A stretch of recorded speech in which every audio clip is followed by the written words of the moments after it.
wa baptism kaunti-ini ya Bungoma maugite ati atongoria a Dini orodomwe na kanitha makiri na uigirereki na itemi inene hari kuhunjia thayu wa bururi makinyanirie murugamo uyu igongona-ini ria kumarehe hamwe na gutariria thayu ati noguo ugikorwo ugicungirira uthii wa na mbere bururi-ini na uguo magaikia ritana hari orodomwe na thirikari na mung'ethaniro gukorwo makiiguithaniria niguo gukorwo makirumia na kurehe thayu bururi-ini. We are here with one point. We want to work together as a team.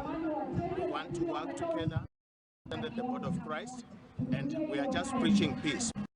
Because where there's peace, there's success, there's victory, there's development. Today we are here in Bungoma, meeting together as the clergy from the Baptist Church.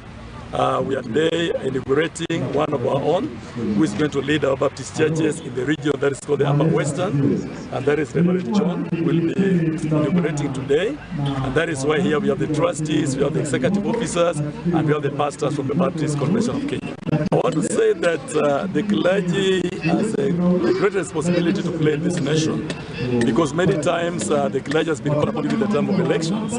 So we believe again that when the peace is needed in this country, the clergy is still needed. So as the clergy team, one thing before I talk about being brokering the peace, I want to say that we need peace in this nation.